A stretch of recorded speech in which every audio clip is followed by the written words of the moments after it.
있는 자와 죽은 자를 심판하러 오십니다. 나는 성령을 믿으며 거룩한 공교회와 성도의 교제와 죄를 용서받는 것과 몸의 부활과 영생을 믿습니다. 아멘. 우리 시간에 같이 서로 좀 축복하는 시간을 갖겠습니다. 하나님께서 당신을 통해 메마른 땅에 샘물 나게 하시기를. 우리 옆에 계신 분들을 좀 바라보면서 우리 같이 축복하겠습니다.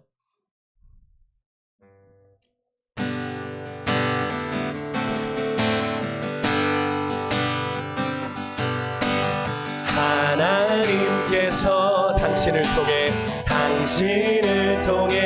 메마른 땅에 샘물 나게 하신 가난한 영혼 목마른 영혼 당신을 통해 주 사랑 알기 원한. 다시 한번 다른 분 축복합니다. 하나님께서 당신을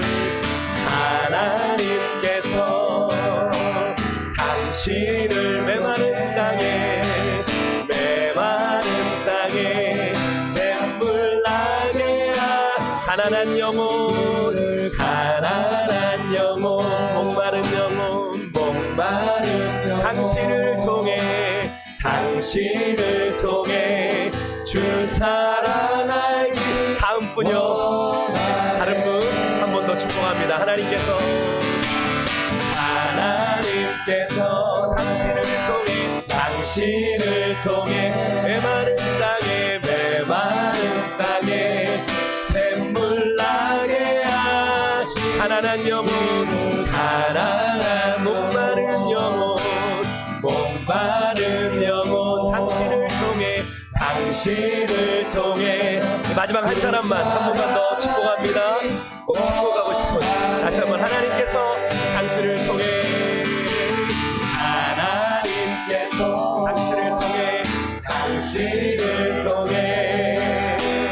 메마른 땅에 샘물 나게 가난한 영혼 목마른 영혼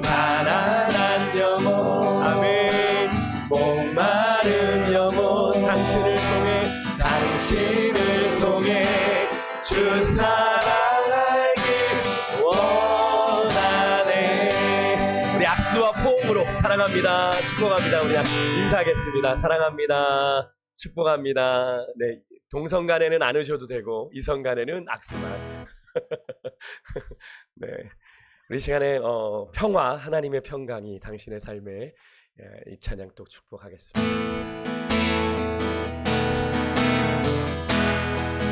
평화 하나님의 평강 당신의 삶에 넘치기를, 당신의 삶에 넘쳐나기를 평화 하나님의 평강 당신의 삶에 가득하기를 축복합니다. 다시 한번요. 평화 하나님의 평강 샬롬의 평강이 당신의 삶에 넘쳐나기 축복합니다. 평화 하나님의 평강 아멘 아멘. 당신의 삶에 가득하기를 축복. 한 번만 더 축복할게요. 옆에 계신 분하고 눈을 좀 맞춰보면서 평화 하나님의 평강 당신의 삶에 넘쳐나기를 축복합니다. 여러분 평화 하나님의 평강이 당신의 삶에 가득하기를 축복합니다. 네, 앞뒤자고 계신 분 샬롬 인사하겠습니다. 샬롬 축복합니다. 네, 하나님의 평강이 충만하시기를 축복합니다. 우리 오랜만에 부르는 찬양, 주를 찾는 모든 자들이 주로 말미암아 기뻐하고 즐거워하게 해주십시오. 하나님, 주님이 내 기쁨의 이유입니다. 함께 고백하며 찬양하겠습니다.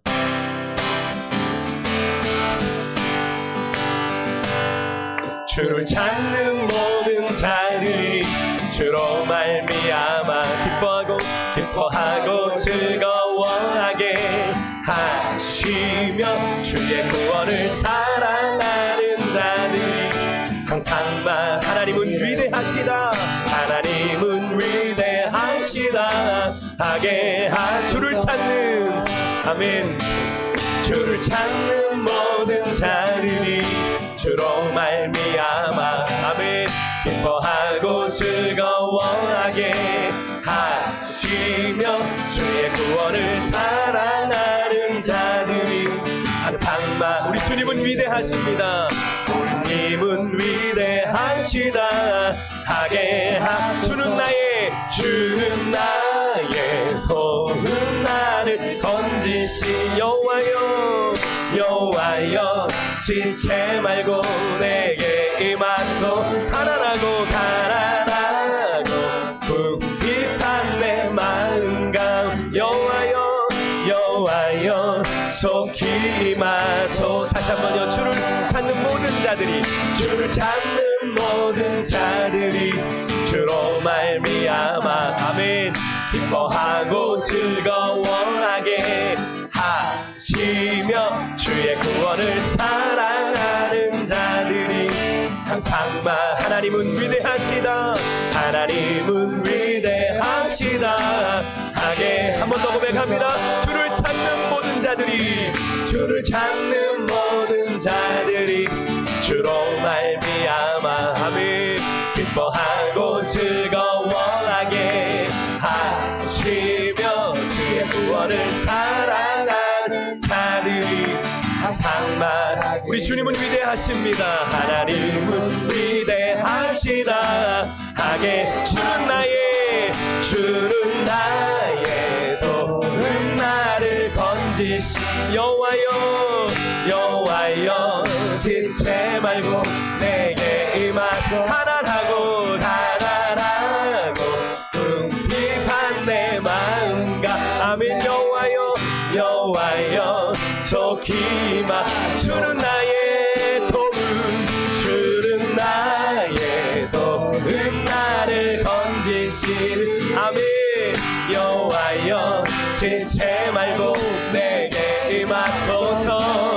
가난하고 궁핍한 내 마음 여호와여 속히, 한 번만 더 고백합니다. 주는 나의 도는 나를 건지시느니 여호와여 지체 말고 내게 임하. 가난하고 궁핍한 내 마음 가운데, 아멘, 여호와여 소리 마지막으로 한 번만 더 고백할게요. 주는 나의 도는 나를 건지시 여호와여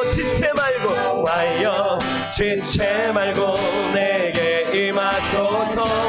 가난하고 궁핍한 내 마음 가운데 여호와여 속히 임하소서. 여호와여 속히 임하소서. 여호와여 속히 임하소서. 내는 주의 영광을 보내 우리 가운데 계신 주님 그 빛난 영광 온 하늘 덮고 그 찬송 온 땅 가득해. 내는 주의 영광을 보내 찬송 가운데 서신 주님 주님의 얼굴을 온 세상 향하네. 권능의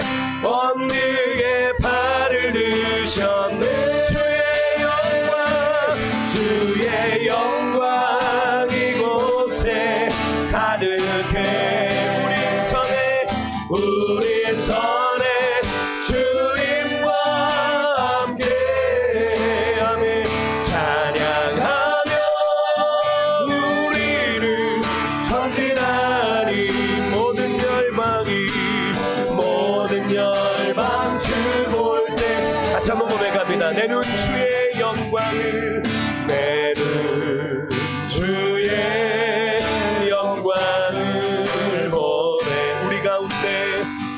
우리 가운데 계신 주님, 그 빛난 영광, 그 빛난 영광, 온 하늘 덮고 그 찬송 온 땅 가득해.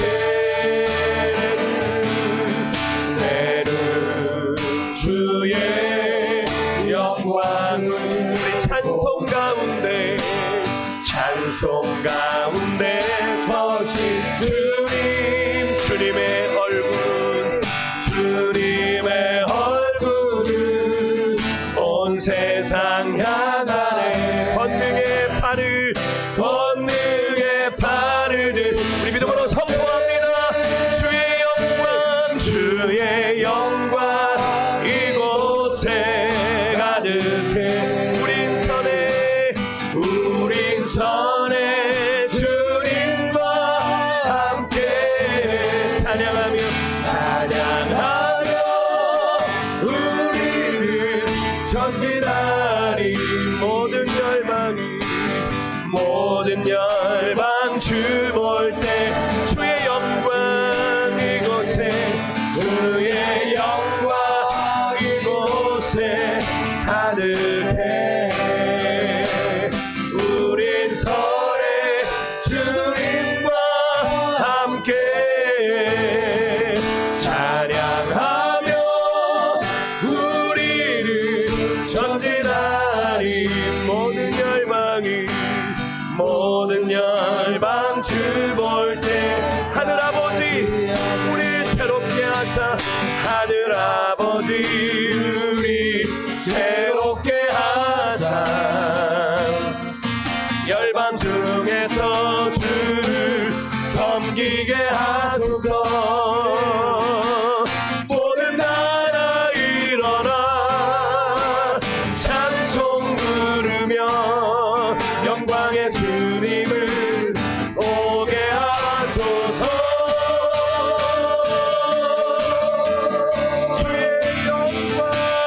주의 영광 이곳에 가득해.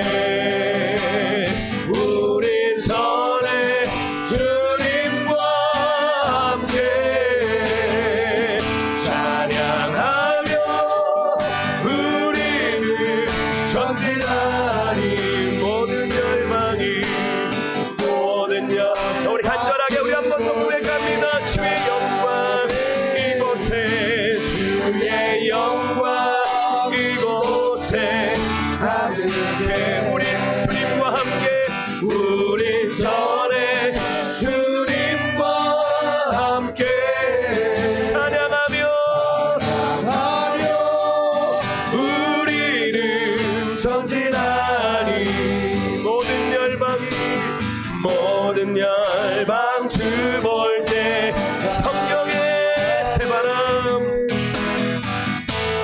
성령의 새바람 이 땅에 불어오소서. 주의 영 그 생기로 우리를 다시 살리사. 이 땅에 하나님 영광 거하는 그런 나라가 되게 열방에 하나님 영광 비추는 그런 나라가 되게 하소서. 이 땅에 동과 서남과 북, 이 땅에 동과 서남과 북, 우리나라를 축복합니다. 가득한 죄악 용서하소서. 모든 우상들 무너지소서. 주님만 높이는 나라 되게 이 땅에 지친 모든 영혼, 이 땅에 지친 모든 영혼, 주 예수 사랑, 주 예수 사랑 알게 하소서. 저들의 아픔과 눈물 씻는 주님의 보혈이 땅 치유하소서. 성령의 새바람, 성령의 새바람 이 땅에 불어오소서. 주의 영 그 생기로 우리를 다시 살리사, 우리를 다시 살리사. 이 땅에 하나님 영광과 우리 나라가, 그런 나라가 되게 하. 열방에 하나님 영광 비추는 그런 나라가 되게 하소서. 한라에서 백두까지, 백두에서 땅의 끝까지 주님 오실 길, 주님 오실 길 예비, 주님만 섬기는 나라 되게 하. 이 땅에 주님의 교회 위에, 이 땅에 주님 교회 위에 하늘의 생기, 하늘의 생기 부어주소서. 열방을 치유하는 주에서 주님의 은혜를 일으켜주소서. 간절히 소망합니다. 성령의 새바람, 성령의 새바람 이 땅에 불어오소서. 주의 영 그 생기로 우리를 다시 살리사. 이 땅에 하나님 영광 거하는 그런 나라가 되게 하여서. 열방에 하나님 영광 비추는 그런 나라가. 우리 더 간절하게 우리 사모합시다. 이 땅에 성령의 새바람, 성령의 새바람 이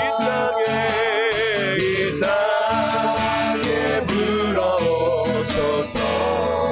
주의 영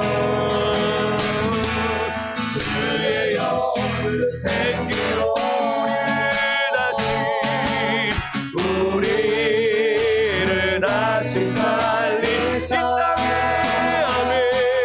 이 땅에 하나님 영광 거하는 그런 나라가 되게 하.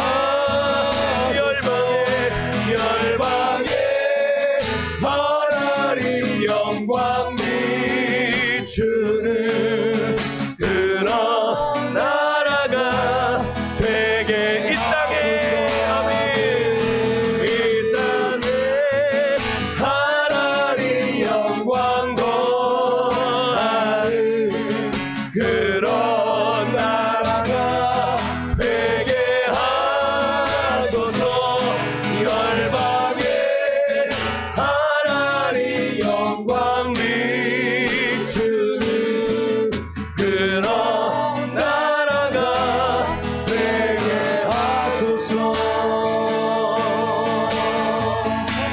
우리 같이 통성으로 기도하겠습니다. 이제 기도할 때 특별히 선교원신 예배이지 않습니까? 우리나라 민족을 함께 기도하기를 원하고 선교지들을 위해서 기도하십시다. 여러분 말레이시아, 인도네시아, 또 우간다, 코트디부아르, 여러분 케냐, 또 인도 땅에 또 우리 국내 두 교회까지 저희가 섬기고 있는데요. 여러분들 우리 그 선교지마다 하나님 놀라운 주의 은혜가 나타날 수 있도록 성령의 새바람이 하나님 이 땅에도 하나님 그 선교지에도 불어와 주의 나라를 세워가는 하늘의 생기가 부어지는 귀한 은혜가 있을 수 있도록 하나님 은혜 베풀어 달라고 우리 시간 우리 주를 한번 크게 부르고 우리 같이 통성으로 기도하겠습니다. 주여 하나님 아버지, 하나님 우리가 하나님 사월 헌신 선교 헌신 예배로 하나님 모여 예배합니다. 하나님 아버지, 하나님 오늘 저희 모인 모든 심령들 가운데 하나님 아버지, 하나님 우리가 기도하는 선교사로 모여 또 하나님 보내는 선교사로 모여 하나님 우리가 하나님 선교에 대한 마음을 돌아보는 시간을 갖습니다. 하나님 오늘 귀한 시간 하나님 이 땅을 위하여 하나님 기도합니다. 6.3 지방 선거를 앞두고 여러 가지로 하나님 간의 국제정세에 급변하는 국제정세 속에 하나님 우리 대한민국이 하나님 여러 가지로 외교적으로 하나님 잘 처신해야 하는 이때입니다. 하나님 대통령을 비롯한 미정자들을 주님께서 기억하시고 하나님 아버지, 하나님 그들을 통해 나라가 바르게 통치되어질 수 있도록 하나님의 악한 사단의 괴계가 하나님 아버지 하나님 떠나가게 하시고 주님의 공의와 정의가 이 땅 가운데 흐를 수 있도록 성령의 새바람이 불어와 하나님 이 땅을 살리는 귀한 역사가 일어나길 소망합니다. 하나님 우리 대한민국 주님만 섬기는 거룩한 나라 될 수 있도록 하나님 이 땅을 주공하여 주시고 우리 자녀들에게 우리 자손들에게 물려줄 이 나라 하나님 주님을 뜨겁게 사랑하고 섬기는 나라를 물려줄 수 있도록 하나님 이 땅의 악한 사단의 계계가 틈타지 못하도록 주님께서 지켜주시길 원합니다. 하나님 우리 선교지 하나님 인도 하나님 아버지 하나님 인도네시아 말레이시아 하나님 아버지 우간다 케냐 하나님 코트디부아르 하나님 아버지 기억하여 주시고 하나님 아버지 국내 예배하는 교회 하나님의 힘을 동방교회를 기억하시고 하나님 세우신 종들을 통해 주의 역사를 이루어가게 하십니다. 하나님 그곳에 성령의 새바람이 불어와 하나님이여 사망의 그늘 앉아있는 영혼들이 살아나게 하시고 하늘의 생기가 불어와 하나님 영혼들을 살리는 역사가 일어날 수 있도록 주여 하나님 역사하여 주시기를 원합니다. 하나님 하늘 여시고 오늘 귀한 은혜 가운데 우리 거룩을 구하여 주셔서 오늘도 함께 주의 말씀 그 말씀이 우리가 되게 하소서. 열방의 하나님 영광 비추는 그런 나라가 되게 하소서.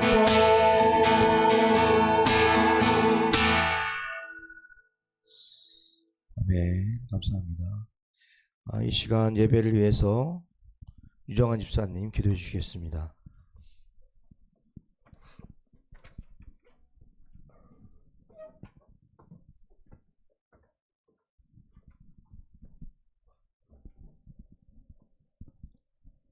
기도하시겠습니다. 부활하셔서 지금도 우리와 함께 하시는 주님, 주님의 극진하신 사랑과 희생으로 돌보시고 인도하시니 감사합니다. 우리의 삶은 늘 거친 파도처럼 우리를 삼키려 달려들지만 주님의 손을 잡고 그 깊고 거친 파도 속을 걸어 나오기를 소망합니다. 세상의 시선은 우리를 실패자라 어리석다 할지라도 소망의 끈을 놓지 않고 믿음과 순종으로 주님 곁으로 걸어가 안기길 간절히 기도합니다. 세상의 품이 아닌 주님의 품에서 진정한 평안과 기쁨을 누리게 하소서. 타협하는 삶이 아닌 곧은 심령으로 이 거친 세상 속에서 구별된 삶을 살아내게 하소서. 그리하여 진정한 주님의 자녀로 나의 사랑하는 딸아, 나의 사랑하는 아들아, 칭찬받는 세광의 성도들이 되게 하여 주시옵소서. 주님의 부활로 이루신 극진하신 사랑과 희생을 우리도 전하며 살아갈 수 있도록 입술에 권세를 주시고 마음의 비전을 허락하소서. 말씀으로 권면하고 기도로 사람을 살리는 교회 공동체가 되게 하소서. 이 시간 또 간절히 구하는 것은 전쟁으로 슬픔에 잠겨있는 이스라엘, 이란, 미국을 돌보아 주시옵소서. 전쟁으로 많은 것을 잃어버린 그들의 삶을 회복시키시사 더 이상 정쟁이 일어나지 않도록 지도자들의 마음을 돌이켜 주시옵소서. 진정한 주님의 마음이 무엇인지 깨닫게 하시고 권력과 이익만을 추구하는 바리새인 같은 이 더러운 세상을 주님의 사랑으로 회복시켜 주시기를 간절히 기도합니다. 마지막으로 이 시간 드려지는 예배가 감정에 휘둘려 일희일비하는 예배, 습관처럼 드려지는 예배가 되지 않게 하시고 중언부언하는 기도가 되지 않게 하소서. 우리의 기도가, 우리의 예배가 주님께 기쁨이 되기를 간절히 기도합니다.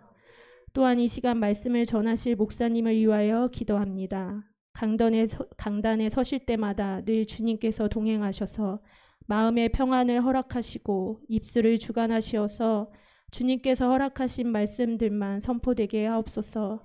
그 말씀이 우리의 심령을 회복시키고 회개케 하는 능력 있는 말씀이 되게 하소서. 오늘도 우리의 예배가 주님께 기쁨이 되기를 간절히 소망하오며 우리의 왕 중의 왕이신 예수 그리스도의 이름으로 기도드렸습니다. 아멘. 시간 유창한 집사님 나오셔서 성경 봉독해 주시겠습니다.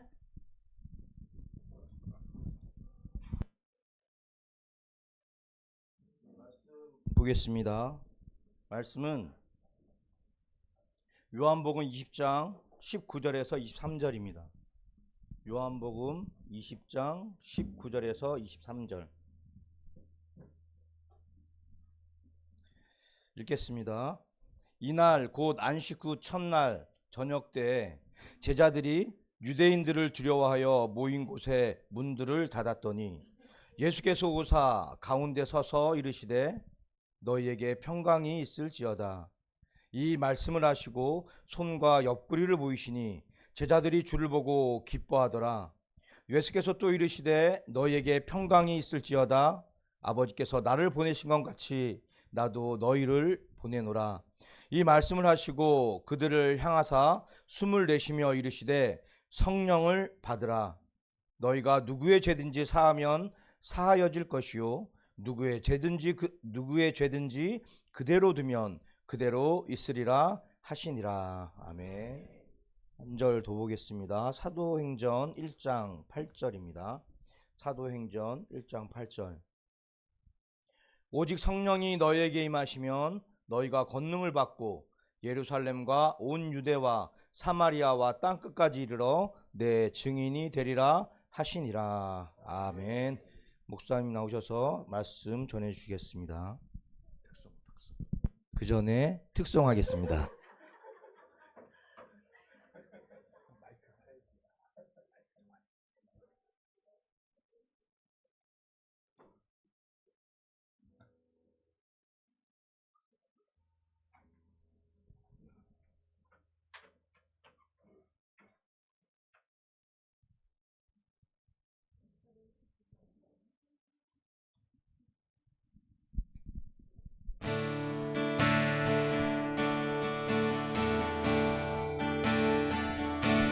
세상 일에 실패했어도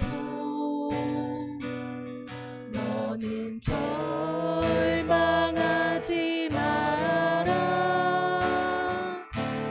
내가 너를 도우리라. 다시 일어서게 하리라. 질병으로 고통당해도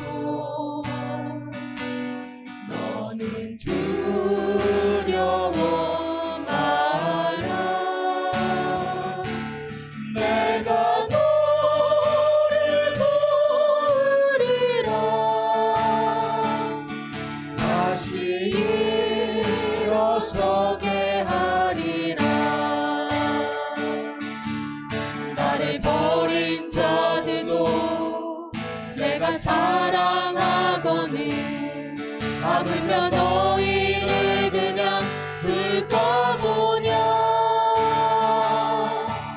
나는 너와 함께하는 너의 하나님 됨이니 의로운 오른손으로 붙들리라. 내가 너를 부르게 하리라. 너를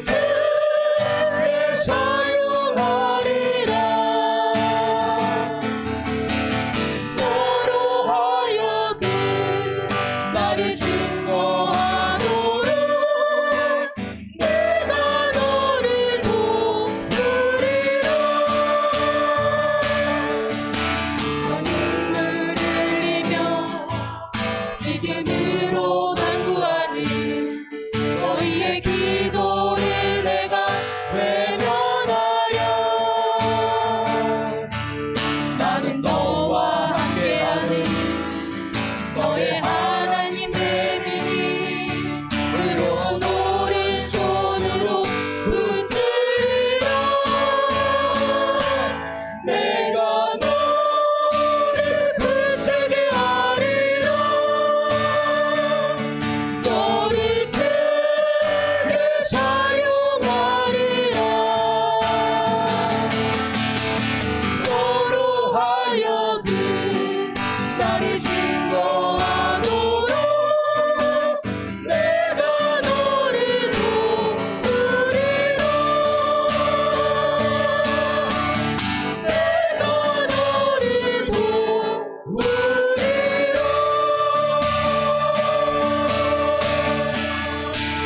아멘, 아멘. 주님, 그렇습니다. 하나님, 저희들을 통해서 하나님의 역사를 이루시려고 오늘도 저희를 부르신 줄 믿습니다. 하나님이 이루시는 하나님의 선교, 저희들은 그저 하나님 동역하는 것뿐인데 하나님, 그런 우리의 그 동역을 기뻐하시며 오늘 이 예배를 기쁘게 받으시는 줄 믿습니다. 하나님, 우리는 연약하지만 하나님 주 예수는 강하시기에 연약한 고사리 같은 어린아이 도시락 같은 오병이어를 주 앞에 들고 나왔지만 주님께서는 그것을 통해 하나님 5,000명을 먹이시는 주의 놀라운 역사를 이루어 가심을 믿습니다. 하나님, 우리의 삶의 지경마다 주의 나라가 임하게 하여 주옵소서. 주님의 통치와 다스림이 날마다 고백되어지고 간증되어지는 우리의 삶을 통해 세상이 주님을 보는 아름다운 창문으로, 하나님 복음의 창문으로 쓰임받는 복된 인생들이 될 수 있도록 주님 함께하여 주옵소서. 귀한 시간 주심에 감사드립니다. 말씀 들을 때 저희들 듣게 하시고 또 깨닫게 하시며 또 결단하게 하시는 귀한 시간 되게 하실 줄 믿으며 예수님의 이름으로 기도드렸습니다. 아멘. 네. 죄송한데 저 특송 악보 저 하나만 주실 수 있어요? 네, 설교 뒤에 이 찬양을 부르면 좋을 것 같아요. 오늘 저는 봉독회를 말씀 가지고 부활은 세상을 향한 파송이다라는 제목으로 이런 것 좀 말씀을 나누겠습니다. 오늘은 부활절이어서 부활과 선교를 좀 주제로 연결을 해서 말씀을 좀 나눠보려고 하는데요. 오늘 오전 설교와도 아마 좀 연결이 될 것 같습니다. 네, 뭐 아까 본문을 우리 집사님 읽어주실 때 제가 아침에 말씀드렸던 이야기들이 거기에 담겨 있죠. 여러분, 예수님의 부활은 두려움에 갇혀있던 사람들을 세상으로 보내신 사건입니다. 예수님이 십자가에서 죽으신 뒤에 제자들의 상황은 아주 절망적이었습니다. 제가 오전에도 말씀드렸지만 예수님이 이미 떠나신다고 얘기하셨던 순간부터 제자들의 마음은 불안과 두려움뿐이었는데 정작 예수님이 십자가에서 죽으시는 그 장면을 아마 멀리서 요한을 제외한 제자들은 아마 먼 발치에서 보았을 텐데 예수님이 다 이루었다 하시고 십자가에서 죽으셨을 때 그들의 마음은 아마 엄청나게 무너져 내렸을 겁니다. 어쩌면 예수님이 그 십자가에서 운명하실 때 막 땅이 갈라지고 이랬던 그런 모습들이 어쩌면 제자들의 마음이지 않았을까 하는 그런 생각도 해보게 되는데요. 그들은 예수님을 따르던 사람들이라는 이유로 저렇게 십자가에서 죽었던 예수님처럼 우리도 체포될 수 있다라는 두려움 속에 있었습니다. 그래서 오늘 본문 19절을 보면 요한복음에 안식 후 첫날 저녁이라고 돼 있죠. 여러분, 안식 후 첫날 저녁은 예수님이 부활하신 그날 저녁입니다. 그렇죠? 그날 저녁에 제자들이 유대인들이 들어와서 자기들을 잡을까 두려워서 모인 곳의 문들을 다 닫았다고 돼 있는데 이것은 그냥 닫은 게 아니라 모인 곳의 문들을 다 걸어 잠그고 그 안에 숨어 있었다라고 하는 것을 의미하는 겁니다. 아마도 제자들은 20장 18절에 예수님을 보았다라고 하는 마리아의 주장을 들었어요. 무덤에 갔더니 예수님을 만났다. 마리아가, 그죠? 동산직인 줄 알았는데 그분이 예수님이셨잖아요. 또 마리아의 예수님의 무덤에 돌이 옮겨져 있다라는 말을 듣고 베드로와 요한이 불이 나게 예수님의 무덤에 갔는데 뭘 목격해요? 예수님의 시신은 없었고 요한복음 20장 7절에 보면 예수님의 머리를 쌌던 수건과 세마포만 있는 것을 보게 되죠. 그런 마리아의 주장, 또 베드로와 요한의 그런 목격한 것들을 가지고 아마 제자들 사이에서 갑론을박이 있었을 것 같아요. 정말 예수님이 3일 만에 살아나야 하신다고 하더니 정말 그런 건가? 라는 여러 가지 이야기들이 그 안에서 오간 거겠죠. 그렇게 제자들이 여러 가지로 예수님의 부활에 대해서 여러 가지로 혼란스러워하고 있는 상황에서 부활하신 예수님이 제자들 가운데 나타나십니다. 그리고 가장 먼저 하신 말씀이 뭐예요? 19절에 너희에게 평강이 있을지어다. 샬롬 이렇게 하신 겁니다. 샬롬. 예수님께서 샬롬으로 가볍게 제자들에게 인사를 건네신 것 같지만 그보다 여기는 훨씬 더 큰 의미가 있다고 제가 늘 말씀드리죠. 샬롬에는 여기서 예수님 말씀하시는 이 샬롬이라고 하는 평안은 모든 것을 하나님의 뜻에 맡기는 데서 오는 평안입니다. 예, 모든 것이 주님께 맡겨 달려 있습니다. 내가 할 수 있는 것 없습니다. 주님의 손에 내 인생을 맡겨 드립니다. 여러분, 우리가 뭔가를 누군가에게 맡기면, 그죠? 내가 책임지지 않게 되면 아이들은 평안함을 누리죠. 부모님이 다 알아서 하니까.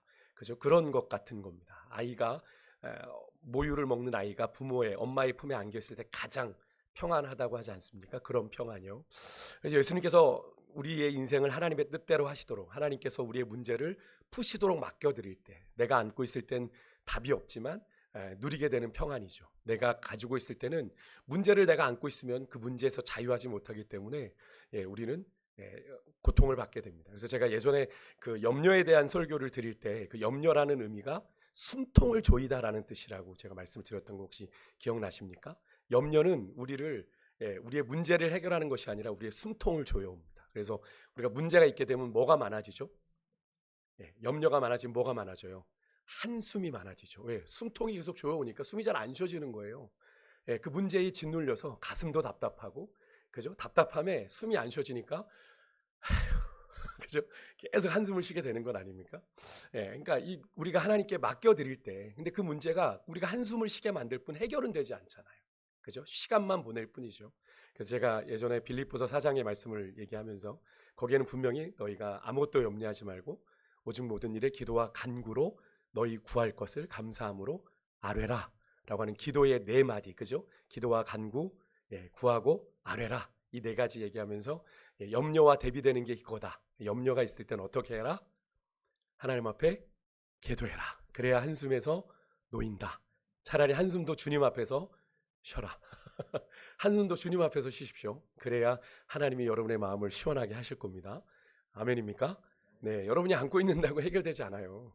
더 마음만 무거워지죠.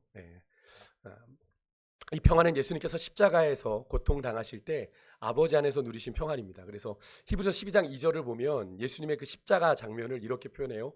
그 앞에 있는 기쁨을 위해서 십자가를 참으사 이렇게 하셨습니다. 그죠? 그 기쁨이 뭡니까? 그 앞에 있는 기쁨, 십자가 뒤에 3일 뒤에, 그죠? 사흘 만에 누리게 될 부활의 영광. 그리고 하나님께서 예수님에게 뭘 약속하셨죠? 너를 지극히 높여 모든 이름 위에, 빌립보서의 말씀 통해 뛰어난 이름을 너에게 주시겠다. 근데 정말 예수님의 이름이 그렇게 됐죠. 어떤 이름입니까? 구원 얻을 이름. 아멘이십니까? 온 세계의 백성이 이 예수님의 이름을 믿으면 구원을 받습니다. 영혼만 구원받는 게 아니라 영육간 구원을 받는 그 놀라운 이름의 권세가 누구에게? 예수님에게 주어졌잖아요. 그래서 예수님이 그 약속을 바라보며 십자가의 고통을 참으셨고 그 영광을 누리게 된 거잖아요. 그 안에서 평안을 누리게 된 거죠. 그래서 이 예수님으로 말미암아, 하나님으로 말미암아 누리는 이 평안을 한 문장으로 정리해 본다면 주님의 약속을 믿는 믿음에 근거한 평안입니다. 그러니까 이 믿음이 없으면 사실은 평안을 누리기가 어려운 거죠. 사실 우리가 경험하고 있지 않습니까? 믿음이 없으니까 전전긍긍하고 답은 없는데 뭐 이리저리 고민하는 거죠. 하나님 앞에 기도할 시간보다 고민하는 시간이 더 많아. 근데 고민해도 문제는 해결되지 않더라. 그죠? 그래서 제가 그런 표현 잘 쓰지 않습니까? 염려는 우리의 시간을 웨이스트, 낭비하는 거지만 기도는 아닙니다. 기도는 하나님의 시간에 우리를 맞춰가는 시간이 됩니다. 그러니까 그 기도는 절대로 시간을 낭비하는 것이 아니에요. 여러분 안에 염려가 오거나 걱정이 오거나 근심이 오면 기도의 자리에 나오는 것이 여러분의 인생을 지키고 버는 거다. 아멘이십니까? 염려는 여러분의 인생을 웨이스트하게, 낭비하게 만드는 겁니다. 해결되지 않는데, 그죠? 그래서 여러분 세상에서도 믿을 구석이 있는 사람은 모두가 불행해도 혼자 유유자적하잖아요, 그죠? 돈이 좀 있는 사람, 이게 좀 쌓아둬서 주식이 올랐어. 그런 분들 표정 보면 가끔 되게 막 얼굴에 화색이 돌아요. 왜 그러세요? 그러면 주식이 뛰었대. 근데 그거 좀 올랐다고도 그냥 마음이 좋아가지고 비빌 언덕이 있는 거죠. 뭐 얼마인지 모르지만 저는 안 해봐서 잘 모르겠는데 그거 오르면 되게 기분이 좋대요. 또 그리고 또 뭡니까? 권력을 또 이렇게 손에 쥐고 있으면 내가 또 뒤에 또 뒷배가 내가 또 든든한 분이 있다고 하면 또 어떤 유용한 정보를 얻거나 이런 믿을 구석에 있는 사람은 다른 이들과 다르게 평안을 누리지만 그런 세상의 평안은 여러분 영원한 것이 아닙니다. 일시적이고 또 가짜입니다. 거기에 속으면 안 됩니다. 그래서 여러분 예레미야 6장 14절에 보면 거기 보면 평강하다 하다 평강이 없는 세상은 그렇다는 거죠. 세상은 평안하다 안전하다 하지만 실제로는 평강이 없는, 그죠? 그래서 거짓 평안이다라는 걸 성경은 이야기합니다. 하지만 예수님이 제자들에게 빌어주신 평안은, 너에게 평안이 있을지어다 하신 평안은 전혀 다른 차원의 평안이죠. 영원히 살아계셔서 그들과 함께 하시는 주님으로 인한 평안, 그죠? 주님께 내 걸 맡길 때 우리 주님으로 말미암는 이 참 평안을 여러분 모두가 평생 누리실 수 있기를 주 이름으로 축복합니다. 그리고 예수님께서는 제자들이 이렇게 말씀하셨어요. 21절에 함께 읽어볼게요. 제일 중요한 오늘 주제 성구인데 같이 읽어봅니다. 시작. 예수께서 또 이르시되 너희에게 평강이 있을지어다.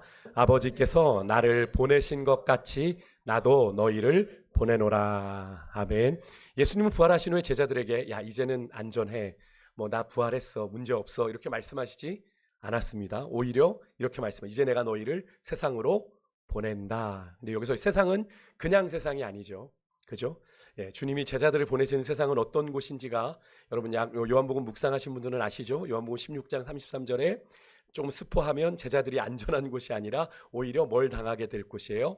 환난을 당하게 될 곳이에요. 요한복음 16장 33절 제자들에게 말씀하신 거 한번 같이 읽어볼게요. 시작. 이것을 너희에게 이르는 것은 세상에서는 너희가 환난을 당하나 내 알아 내가 세상을 이기었노라. 아멘. 세상에서 제자들이 어떻게 된다고 예수님이 말씀하세요? 예수님께서 이 땅에서 3년간 메시아로 공생의 삶을 사시면서 세상에서 당했던 여러 가지 미움, 핍박, 환난을 예수님을 따르는 제자들도 동일하게 받게 될 거다. 그러니까 우리가 세상에서 우리가 복음을 말할 때 우리가 환영받지 못하는 걸 너무 억울하게 생각할 필요는 없습니다. 그러니까 우리가 이따가도 이제 아마 계란을 들고 이제 찾아갔을 때 우리를 웰컴하는 분들도 계시겠지만 문전박대할 분들도 있고 아주 매몰차게 몸을 휙 돌려 가버리시는 경우도 있어요.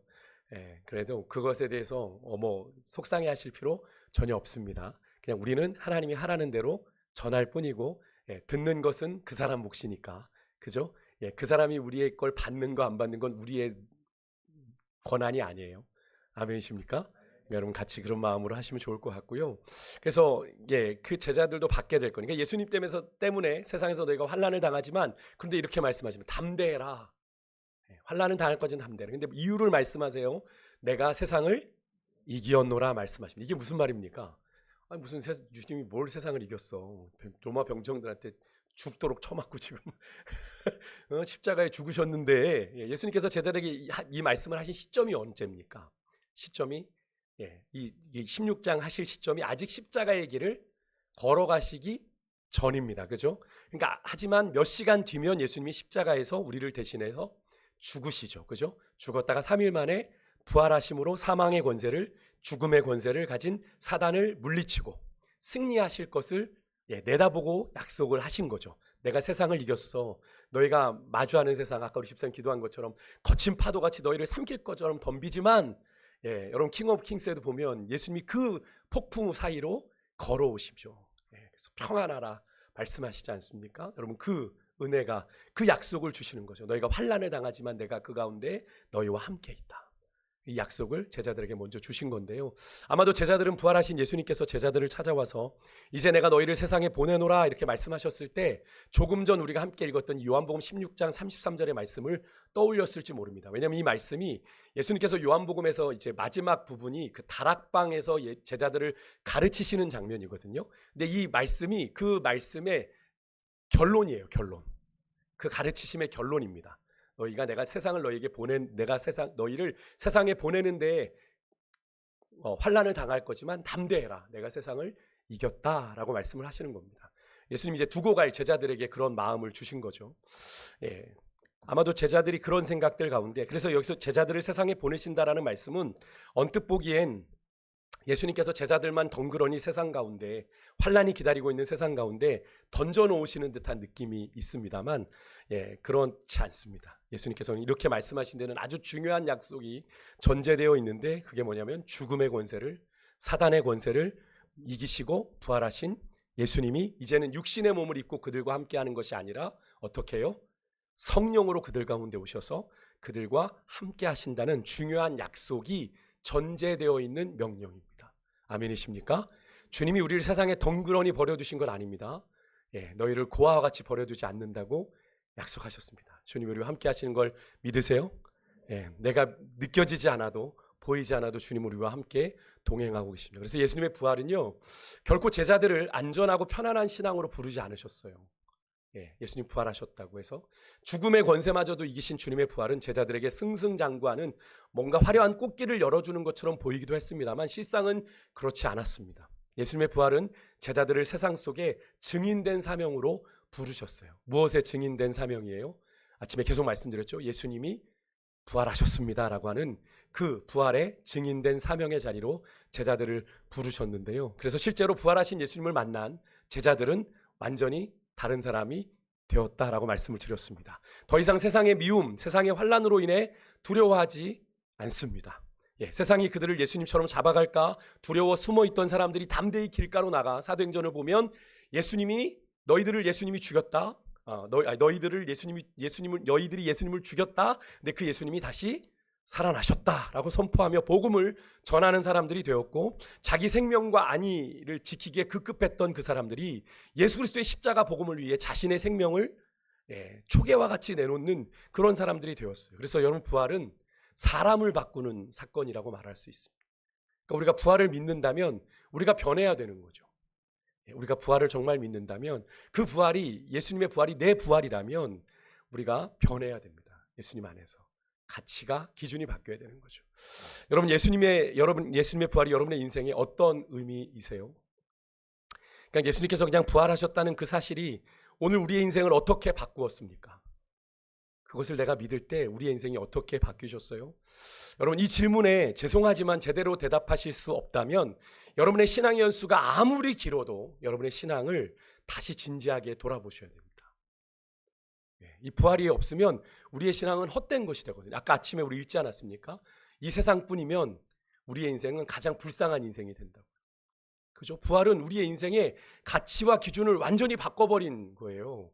왜요? 죽으면 끝난다고 생각했는데 그게 아니지 않습니까? 여러분, 죽으면 끝나는 건가요? 여러분, 피곤하셔가지고 표정이 죽으면 끝났으면 좋겠어. 지금 겁나게 피곤해, 막 이런 표정들로. 죽으면 끝나는 게 아니죠. 그죠? 죽으면 끝나지 않습니다. 우리가 그 소망을, 정말 그것은 여러분 임종 때 많이 보게 되는 것 같아요. 정말 임종 때. 임종을 예배드리러 가면 그 마지막 가장 그 생과 사를 넘나드는 경계선에 있지 않습니까? 그때에 정말 보게 됩니다.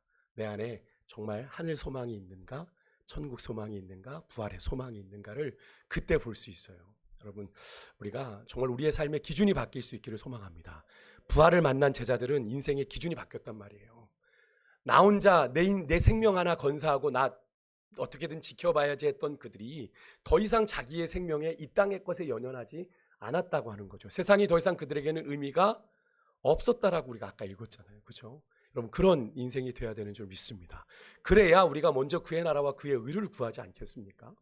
세상도 좋고 주님도 좋고는 올바른 신앙이 불가능해요. 사실은 그건 목사인 저도 힘듭니다.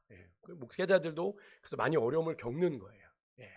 그래서 요즘에는 우리 목회자들도 이중직을 많이 하세요. 이중직을 많이 합니다. 뭐 교회에서 사례를 충분히 주지 못하니까 이제 뭐 밤에 대리를 하러 가시고 배달도 하고 노가다도 하시고, 그러면서 사실 목사님들이 하시는 이야기가, 그렇게 모여서 얘기하면, 성도들이 이렇게 치열한 삶의 현장에서 살고 있는지 몰랐노라 라고 얘기를 하시는 걸 듣습니다. 사실 우리 목회자들은 사실 필드가 교회잖아요. 그죠? 만나도 성도잖아요, 거의. 그러니까 사실은 큰 그런 고민들을 우리는 부딪히지 않습니다. 근데 이제 우리 목사님들이 이중직을 갖게 돼서 삶의 현장으로 뭐 대리를 뛰다가 뭐 이렇게 별의별 일들을 겪고 나면, 결국엔 그곳에서 성도들의 삶이 참 쉽지 않았구나라는 것들을 깨닫게 되시면서 믿음을 지킨다는 게 결코 녹록지 않다는 이야기들을 하십니다. 그리고 결국 그런 가운데서 목회자 분들도 그냥 가치가 세속으로 넘어가는 경우도 솔직히 솔찬히 보게 됩니다. 왜요? 당장 입에 풀을 칠해야 되니까. 그래서 예배 시간에 큰 건수가 들어왔어요. 평소에 벌었던 것보다 한 3-4배가 나오는 건수가 들어왔어요. 그 고민을 하셨다는 얘기를 목사님이 한번 하시는 걸 들었습니다. 고민이 되더라 이렇게 얘기를 하시는 거예요. 그래서 솔직히 저는 후배 입장에서 어떻게 그럴 수 있습니까라고 생각했지만 막상 그 고민을 내 고민으로 끌고 왔을 때 그럴 수도 있겠구나라는 생각들을 해보게 됐던 거죠. 여러분, 부활은 사람을 바꿉니다. 여러분, 예수님의 부활이 여러분의 인생을 바꾸기를 주의 이름으로 축복합니다. 인생의 가치를 바꾸고 기준을 바꾸는 것. 그럴 때 우리가 주를 위한 삶을 살아갈 수 있게 되는 거죠. 여러분, 사도 바울이 고린도전서 15장 19절에 이런 말을 좀 했습니다. 우리 같이 좀 읽을게요. 같이 있습니다. 아까 제가 조금 전에 말씀드린 건데 읽습니다. 시작. 만일 그리스도 안에서 우리가 바라는 것이 다만 우리가 더욱 불쌍한 자이리라. 아멘. 우리가 그리스도 안에서 바라는 것이 여기뿐이면 여러분, 그리스도 안에서라는 걸 잘 보셔야 됩니다. 믿음 안에 있어요. 그리스도 안에 있어요. 그런데 바라는 게 여기뿐이야. 그러니까 이거죠. 예수 믿고 바라는 것이 이 땅에서 그냥 잘 먹고 잘 살고 내 자식들 잘 되는 것밖에 없습니다라고 얘기하시면 안 되는 거예요, 사실은. 물론 그것도 여러분의 기도의 제목에 들어가지만 여러분, 올바른 신앙은 아닌 거죠.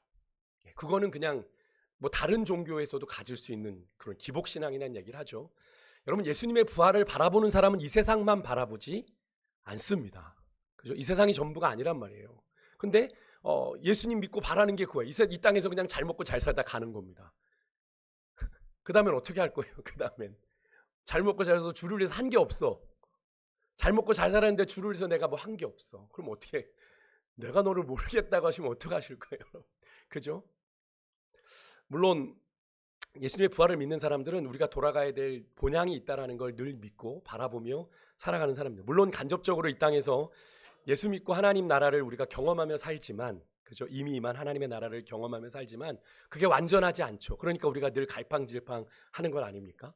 하나님의 나라를 따라가고 싶은데 세상의 화려함이 너무나 아쉬워서 자꾸 오락가락 하게 되는 거잖아요. 하지만 여러분, 머지않아 우리 주님 다시 오시는 그날이 되면 우리는 완전한 주의 나라에서 영원히 주님과 함께 사는 영생의 복을 누릴 것을 믿으십니까? 정말 그렇습니까? 그건 준비가 되셨습니까? 네. 그렇다면 오늘 이 세상에서의 우리가 겪는 고난과 역경도 우리가 넉넉히 이기는 삶을 살아가게 되는 거죠. 아멘이십니까?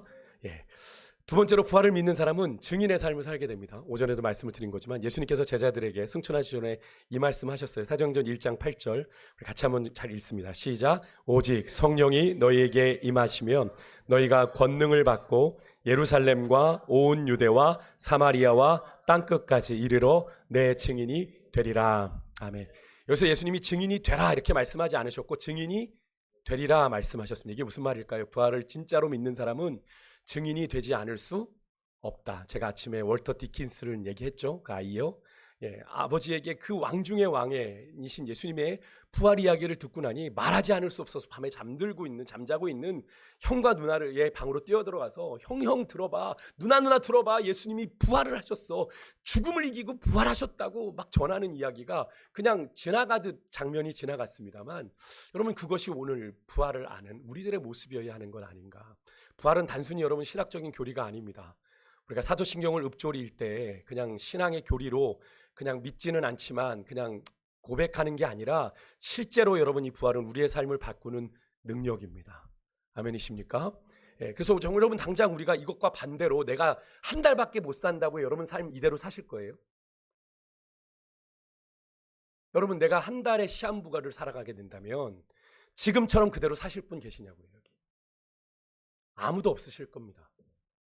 여러분의 인생의 가치가 바뀌지 않으시겠어요? 우선순위가 바뀌겠죠. 한 달밖에 없으니까요. 한 달밖에 없는 그 시간 내에 내 삶의 우선순위를 어떻게 세울 것인가 정말 진지하게 고민하고 다시 세울 때 여러분 인생을 한 달의 시간을 보내실 거란 말이죠. 근데 그게 없어요. 근데 우리는 부활이라는 걸 믿는다고 하는데 우리에게 그런 고백이 없는 거죠. 여러분, 부활은 초대교회 그래서 성도들이 그래서 변했던 겁니다. 부활 이후에 성도들이 변하잖아요. 그들이 전한 메시지 하나입니다. 예수님이 다시 살아나셨습니다. 지금도 살아 계십니다. 여러분, 믿으십니까? 주님이 살아 계세요. 이 한 문장이 수백 년 동안의 로마 제국을 변화시켰어요. 모든 길은 로마로 통한다고 했던 그 강력한 로마 제국을 변화시키고 결국에는 AD 313년에 로마의 국교로 기독교가 공인이 되잖아요. 콘스탄티누스 대제에 의해서. 그렇지 않습니까? 로마 제국을 복음이 삼켰어요. 그 역사가 어떻게 일어나게 했는지 아십니까? 예수의 부활을 믿는 자들을 통해서 그 역사가 일어나게 되었다라고 하는 거죠.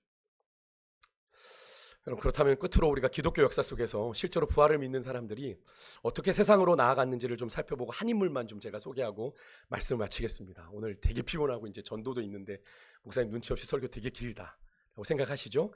한 분만 소개하고 마치겠습니다. 근대 선교의 아버지라고 불리는 윌리엄 캐리 선교사가 있습니다. 인도 선교에도 앞장섰던 분인데요. 그가 원래 구두를 수선하는 평범한 사람이었는데 은혜를 받고 목회를 시작하게 돼요. 근데 그가 성경을 읽다가 한 가지 질문을 던지게 됩니다. 왜 교회는 복음을 다른 나라에 전하지 않는가? 그 당시에 영국 국교에 우리가 이제 우리 성결교단은 감리교 신학을 따라갑니다. 장로교의 칼빈이 아니라 우린 존 웨슬레라고 하는 감리교 신학의 기조에 서 있는 게 성결교단인데 이 존 웨슬리가 영국 국교의 사람이거든요. 그러니까 그때 영국 국교회는 이 윌리엄 캐리 목사님이 있을 때 웨슬리하고 조지 휘필드라고 하는 그런 부흥사가 영적인 막 부흥을 일으키고 있었던 때입니다. 영적인 부흥기였어요. 그런데 그 놀라운 영적 부흥이 그냥 영국 안에서만 일어나는 거예요. 바깥으로 가지 않는 거죠. 복음이 영국의 울타리를 넘어가지 않는 겁니다. 영국 교회 안엔 그런데 그 당시에 이런 생각이 있었어요. 하나님이 구원하실 사람은 하나님이 알아서 구원하신다. 틀려요? 맞아요? 맞죠? 맞습니다. 그래서 해외 선교에 관심이 없어요. 알아서 하나님이 구원하실 거야. 근데 어느 날 윌리엄 캐리가 목회자 모임에서 해외 선교의 필요성을 이야기하니까 어떤 이제 노년의 목사님이 이제 그 젊은 켈리 목사님에게 이렇게 얘기하는 겁니다. 젊은이여, 하나님이 이방인을 구원하시려면 자네 도움 없이도 하실 걸세. 맞습니까? 틀립니까? 맞습니다. 틀린 말은 아닙니다. 그죠? 틀린 말은 아닙니다. 근데 성경은 우리에게는 안 합니다. 이렇게 말합니다. 로마서 10장 14절 같이 읽어볼까요? 시작. 그런즉 그들이 믿지 아니하는 일을 어찌 부르리요? 듣지도 못한 일을 어찌 믿으리요? 전파하는 이가 없이 어찌 들으리요? 무슨 말입니까? 전하는 자가 있어야 들을 수 있고, 들어야 믿을 수 있고, 믿어야 하나님을 찾을 수 있다는 거죠. 그럼 결국 믿음의 시작에는 뭐가 있어야 된다는 거예요? 전하는 자가 있어야 되는 시작이 된다는 거예요. 전하는 자가. 뭐 하나님이 얼마든지 구원하실 수 있지만 전하는 자를 통해서 하나님이 일하신다는 거죠. 무엇을 전하는 자? 복음을 전하는 자가 있어야 된다는 거죠. 근데 그때 캐리가 이런 말을 했다고 합니다. 예수님은 부활하신 후에 모든 민족에게 가서 복음을 전하라고 명령하시지 않았습니까? 라고 이제 그 노년의 목사님께 이제 대꾸를 했다고 해요. 그리고 캐리는 사도행전에 나오는 마게도니아 사람들의 외침, 와서 우리를 도우라 라고 하는 그 말에 막 가슴이 뛰었고요. 이사야 선지자를 향해서 하나님이 뭐라고 탄식하셨죠? 내가 누구를 보내며 누가 우리를 위하여 갈고. 그랬을 때 이사야 선지자가 뭐라고 그럽니까? 내가 여기 있사오니 나를 써주소서, 나를 보내소서 이렇게 결단했는데 그 이사야의 고백이 윌리엄 캐리의 가슴을 뛰게 했습니다. 아, 내가 가야 되겠구나. 그때부터 캐리는요, 세계 지도에 이미 알려진 나라의 인구, 종교 등을 표시하면서 세계 선교 지도를 만들기 시작을 했고요. 이 지도는 그의 기도 목록이 되었습니다. 그 지도를 만들어 놓고 기도한 거죠. 그리고 이 세계 지도를 꼭 껴안고 세계를 품고 기도하는 기도의 종이 되었고, 결국에는 이 윌리엄 캐리가 영국에서의 모든 목회를 내려놓고 인도로 갑니다. 인도로 가서 선교를 떠나게 되는데 부활하신 예수님께서 주신 명령, 마태복음 28장 19절 모든 족속에게 복음을 전해라. 그죠? 이 유언적인 명령이잖아요. 예수님이 승천하시면서 하신 말씀이니까 유언적인 명령이거든요. 너희는 가서 모든 족속으로 제자를 삼으라는 이 말씀은 그냥 예수님이 하신 여러 가지 말씀 중에 원 오브 댐이 아니라 마지막 유언적인 말씀이에요. 그러니까 유언적인 명령을 이 윌리엄 캐리는 내게 주시는 말씀으로 믿은 거죠. 그리고 이 믿음으로 1792년 봄에 이런 책을 씁니다. 이교도 개종에 대한 크리스찬의 의무에 관한 연구. 그러니까 다른 사람, 다른 민족을 구원하기 위한 그리스도인의 의무에 관한 연구에 대한 책을 썼고, 이 책이 그 종교개혁의 불씨가 됐던 말틴 루터의 여러분 95개 조 반막문 아십니까? 그죠? 그것과 더불어서 당시에 유럽에서 베스트셀러가 되는 거예요. 그리고 세계 선교의 열풍을 전 유럽으로 확산시키는 책이 바로 이 책이 됩니다. 그래서 윌리엄 캐리가 늘 외쳤던 멋진 비전의 선포가 있거든요. 우리 같이 함께 좀 고백해 볼까? 들어보셨을 겁니다. 두 문장인데 한 문장씩 저를 따라서 해볼게요. 큰 소리로. 하나님으로부터 위대한 일을 기대하라.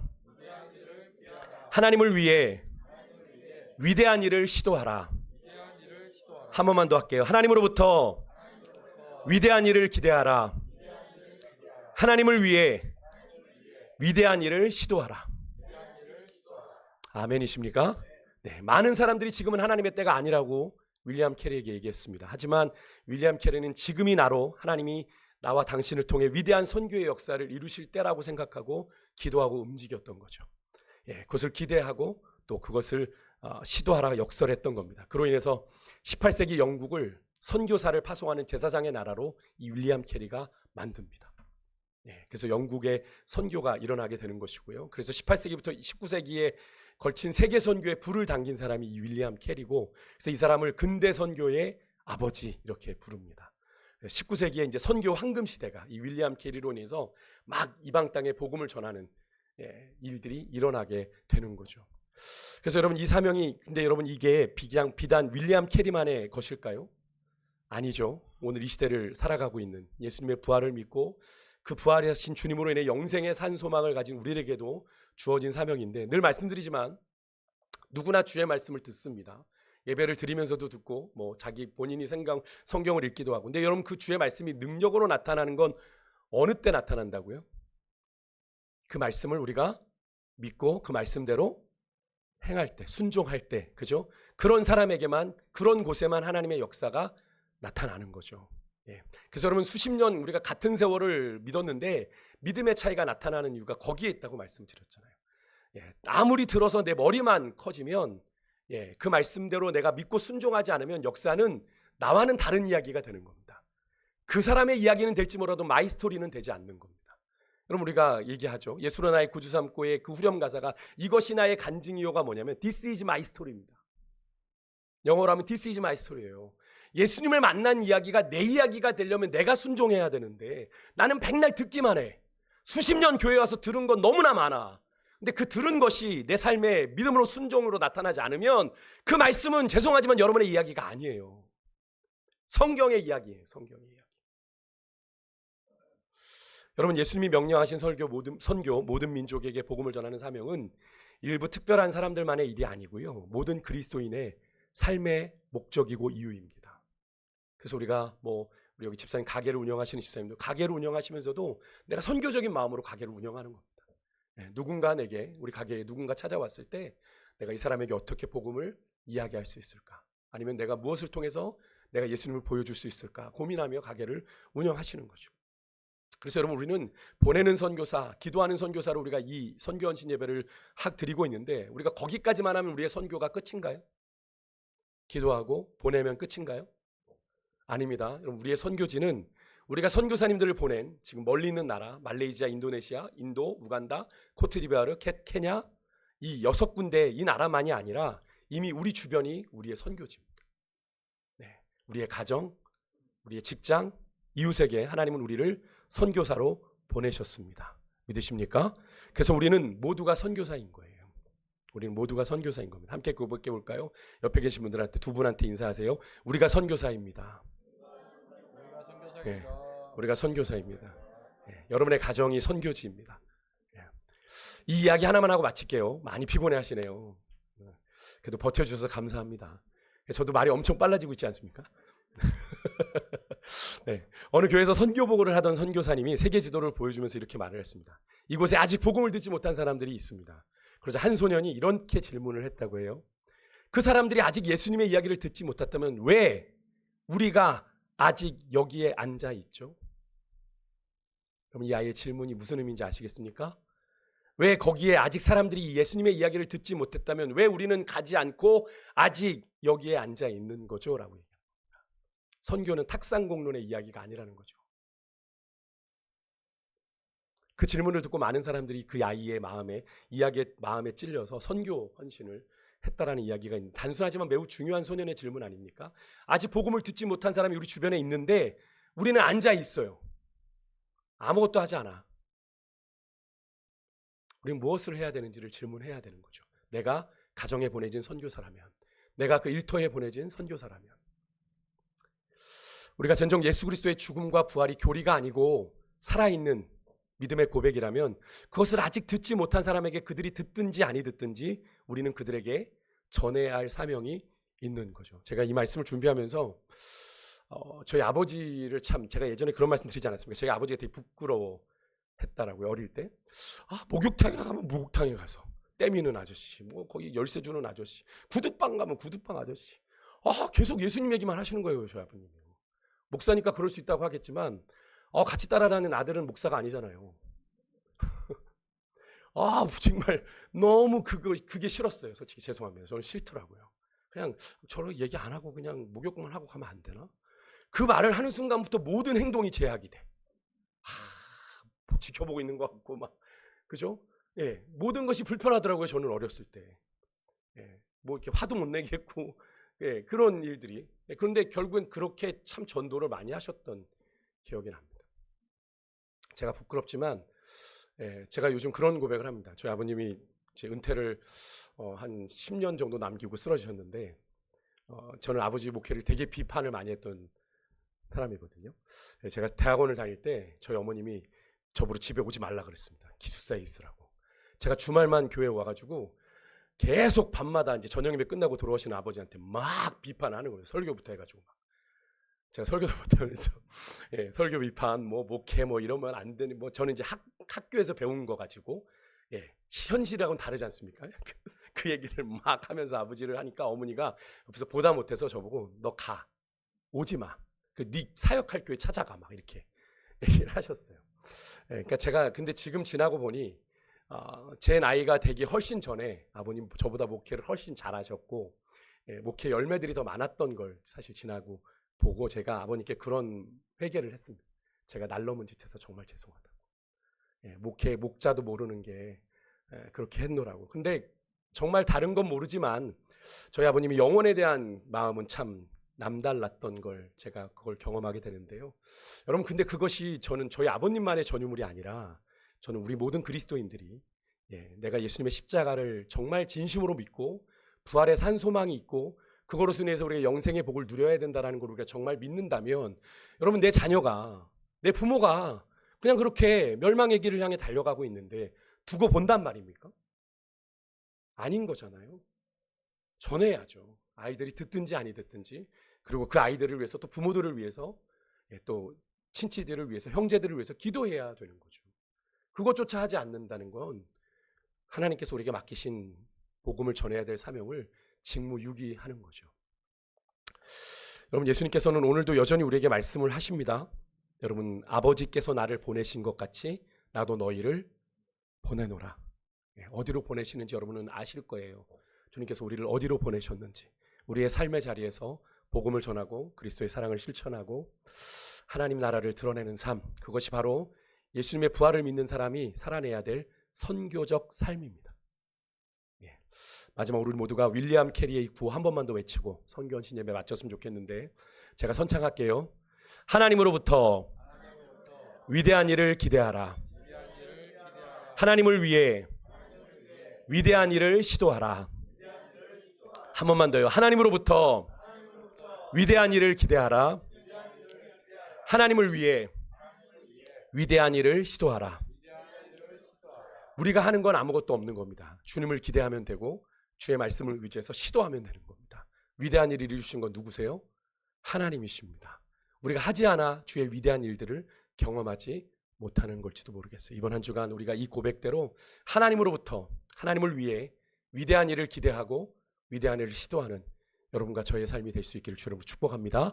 우리 아까 우리 찬양팀 특송했던 이 찬양 은혜 많이 되셨죠? 우리 찬양 고백하고 우리 함께 내가 너를 도우리라. 우리를 부르신 선교지의 자리에서 하나님 내가 너를 굳세게 하리라 하신 그 말씀 붙잡고 하나님 나를 통해 주의 복음의 역사 나타내달라고 우리 잠시 기도하고 우리 마치도록 마치면 안 되죠. 오늘 선교헌신 예배라 봉헌이 있습니다. 죄송합니다. 봉헌 준비해 주시고 이 찬양 잠깐 부르겠습니다.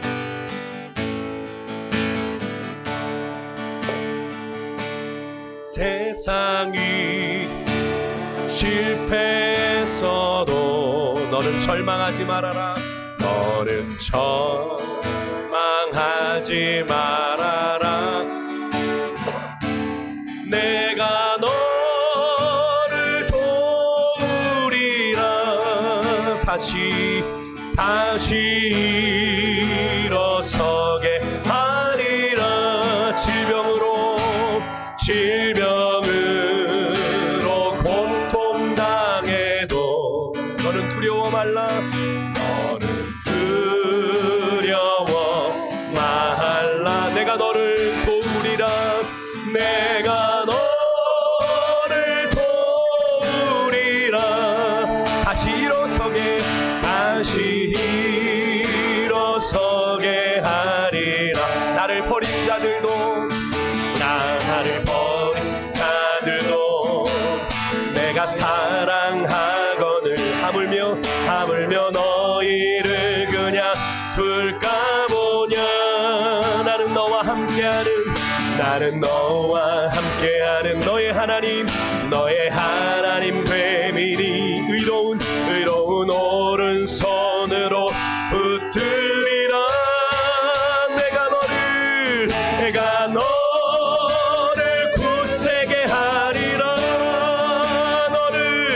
너를 크게 사용하리라. 너로 하여금 나를 증거하도록 내가 너를 우리 한 번만 더 고백합니다. 세상 일에 실패했어도 너는 절망하지 말아라.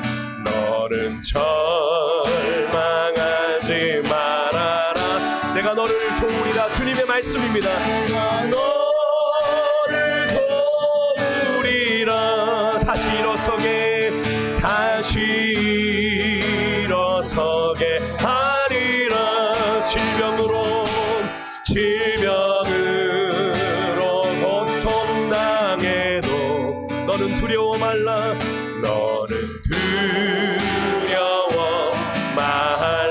내가 너를 도우리라.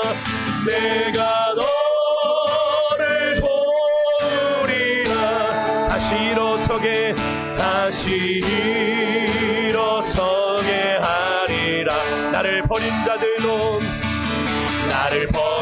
자들도 내가 사랑했다. 내가 사랑하거늘 하물며 너희를 그냥 둘까 보냐.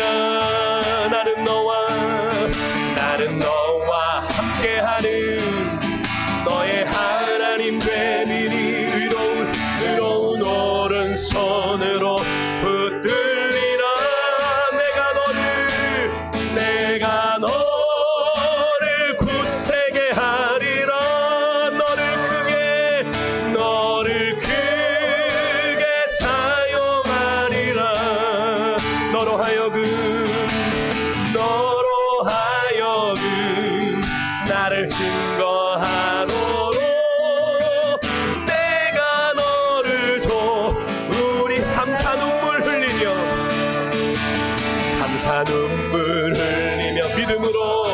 믿음으로 간구하는 너희의 기도를 내가 외면하냐. 나는 너와 함께 너의 하나님 내 의로운 오른손으로 붙들리라. 내가 너를 굳세게 하리라. 너를 크게 사용하리라. 너로 하여금 나를 증거하도록 내가 너를 굳세게 하리라. 내가 너를 굳세게 너를 크게 사용하리라. 너를 크게 사용하리라. 너로 하여금 나를 증거하. 내가 너를 도우리라. 내가 너를 도우리라. 여러분 한 3분만 같이 통성 기도하겠습니다. 우리 윌리엄 캐리의 구호를 고백했죠. 하나님으로부터 위대한 일을 기대하라. 하나님을 위해 위대한 일을 시도하라. 어쩌면 이 문구에 위대한 일이라는 건 나와 상관없는 것 같이 보입니다. 나 같은 자가 위대한 일을 꿈꾼다고, 기대한다고, 시도한다고 될까? 예, 하지만 하나님은 우리를 통해 위대한 일을 이루고 싶어 하세요. 다른 것이 아니라 우리의 순종을 통해 하나님은 우리를 굳세게 하셔서, 우리를 크게 사용하셔서 주의 놀라운 위대한 일들을 하나님으로부터 기대하고 또 꿈꾸고 시도하게 하실 겁니다. 여러분, 언제까지 망설이고 주저하시겠습니까? 주의 나라와 복음을 위한 삶, 더 이상 망설이고 주저하지 말고 하나님 내게 주신 이 부활의 소망을 가지고 하나님 내게 복음의 증인된 삶을 살아내라 말씀하시니, 나를 부르신 가정에서, 일터에서, 삶의 자리에서 하나님으로부터 위대한 일을 기대하고 하나님을 위하여 위대한 일을 시도하겠습니다. 주여, 나를 사용하여 주시옵소서. 우리 그렇게 소망하는 마음으로 우리 주님 한번 크게 부르고 제가 통성으로 기도하겠습니다. 주여, 하나님 고맙습니다. 하나님, 오늘 귀한 시간, 하나님 우리가 선교원 신예배를 통해 하나님 우리가 무엇을 꿈꾸고 무엇을 기대하며 무엇을 시도해야 하는지를 다시 한번 알려주셨습니다. 하나님, 마지막 윌리엄 페리를 통하여 하나님 우리 같이 나약하고 연약한 우리들, 하나님 예수님의 제자들처럼 두려워 벌벌 떠는 우리들, 우리와 나는 위대한 일이라고 하는 어울리지 않는다고 생각하며 살아왔는데 하나님은 우리에게 말씀하십니다. 하나님으로부터 위대한 일을 기대하라. 하나님을 위하여 위대한 일을 시도하라.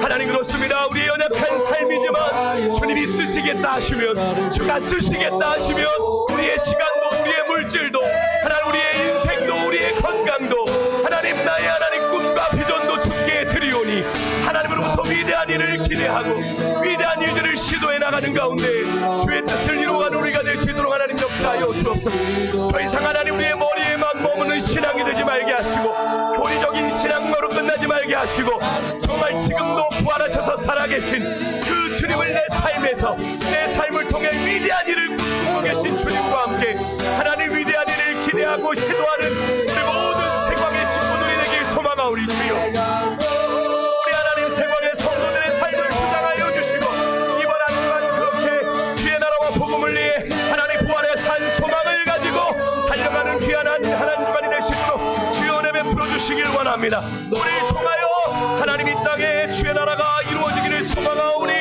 주여 우리를 사용하여 주시옵소서. 그렇게 함께 하실 것을 믿습니다. 주님, 하나님으로부터 위대한 일을 기대하고 하나님을 위해 위대한 일을 시도하겠습니다. 겨자씨만한 믿음이지만 주께 드리오니 주여 우리를 사용하여 주옵소서. 주의 나라 복음을 위해 쓰임받는 인생들 되게 하실 줄 믿으며 예수님의 이름으로 기도드렸습니다. 아멘.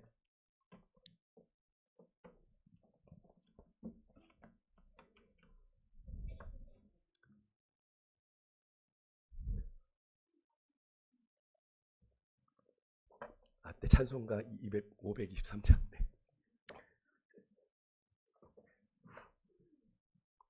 지금 강대상이 여의치 않아서 집사님이 지금 더 그러신 것 같습니다.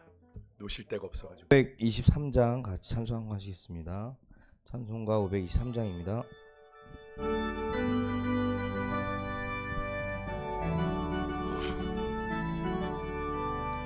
어두운 죄악길에서 목자 없는 양같이 모든 사람 길 찾아 헤맨다. 자비하신 하나님 독생자를 보내사 너를 지금 부르니 나오라. 이때라 주의 긍휼 받을 때가 이때라. 아멘. 지금 주께 나와 겸손하게 아뢰라. 구원함을 얻으리 험한 십자가 위에 달려 돌아가신 주 다시 살아나셨네. 기쁘다. 죄인 구원하실 때 어서 주께 나와 그 신을 구하라. 이때라 주의 긍휼 받을 때가 이때라. 아멘. 지금 주께 나와 겸손하게 아뢰라. 구원함을 얻으리 주의 귀한 말씀에 영원 생명 있나니 주님 너를 용서해 주신다. 주가 부르실 때에 힘과 정성 다하여 주의 은혜 받으라 받으라. 이때라 주의 긍휼 받을 때가 이때라. 지금 주께 나와 겸손하게 아뢰라. 구원함을 얻으리. 세월 빨리 흐르고 세상 친구 가는데 너희의 영혼 오늘 밤 떠나도 주의 구원 받으며 전국에서 영원히 주와 함께 살리라. 이때라 주의 긍휼 받을 때가 이때라. 지금 주께 나와 겸손하게 아뢰라. 구원함을 얻으리. 아멘. 기도해 주시겠습니다. 하나님 고맙습니다. 오늘도 귀한 시간 하나님 선교 헌신 예배 저희들 그냥 빈손 가지고 나오지 아니하고 하나님 나라 선교를 위하여 주의 나라와 복음을 위하여 거룩한 예물을 구별하여 주께 드리게 하시니 감사합니다. 이 예물이 흘러가는 곳마다 생명이 살아나고 하나님 주의 나라가 확장되어지며 구원의 역사가 나타나는 귀한 예물 되기를 소망합니다. 하나님 우리가 이 예물만 드릴 뿐 아니라 우리의 시간도 우리의 열정도 우리의 건강도 우리의 꿈과 비전도 주께 드림으로 말미암아 우리를 부르신 하나님 가정에서 우리의 선교지 일터에서 또 하나님 우리를 부르신 삶의 자리에서 주의 나라 복음을 위해 헌신하며 살아갈 때 하나님 우리를 통해 구원하고자 원하시는 위대한 놀라운 구원의 역사들을 하나님 우리가 기대하고 시도하게 하여 주셔서 우리는 연약하지만 주님께서 우리를 통하여 일하실 때 우리가 상상도 하지 못했던 꿈꾸지 못했던 위대한 일들을 기대하고 시도하고 꿈꾸고 이루게 되는 줄 믿사오니 주여 우리를 사용하여 주옵소서. 그래서 하나님 우리 세강교회를 통하여 우리 사랑하는 세강교회 성도들을 통하여 하나님이 혼탁해져가는 이 시대 가운데 하나님 복음의 생명이 살아있음을 증거하는 우리들의 삶이 될 수 있도록 주여 은혜 베풀어 주옵소서. 오늘 선교 헌신 예배를 통해 다시 한번 우리의 하나님 나라 선교를 위한 우리의 마음을 다시 한번 점검하고 돌이키고 또 돌아보게 하시는 은혜 감사드립니다. 주님 우리의 삶의 발걸음이 오직 선교를 위한 삶 주의 나라 복음을 위한 삶이 될 수 있도록 주여 은혜 베풀어 주옵소서. 이제는 길이요 진리요 생명 되시는 우리 주 예수 그리스도의 은혜와 하나님 아버지의 놀라우신 사랑하심과 성령님의 감동 감화 충만 인도 우리 안에 내주 교통하심이 오늘 말씀을 통해 하나님 주의 나라와 복음을 위해 위대한 일을 기대하고 또 하나님으로부터 위대한 일을 시도하는 그런 하나님의 사람들 되기로 결단하며 세상을 향해 힘찬 발걸음을 내딛는 특별히 우리에게 허락하신 선교지를 향해 힘찬 믿음의 발걸음을 내딛는 우리 사랑하는 세광의 성도들 그들의 가정과 일터와 자녀 위에 지금도 주의 나라 복음을 위해 지구촌 곳곳에서 헌신하며 사역하시는 우리 선교사님들과 우리 예배하는 우리 모두 위에 이제부터 영원토록 함께 하옵시기를 간절히 축원하옵나이다. 아멘. 이제 일어나 소망이 없는 어두운 세상에 나가라. 내 빛 비춰라. 모두 알도록 빛을 들고 세상으로 빛을 들고 세상으로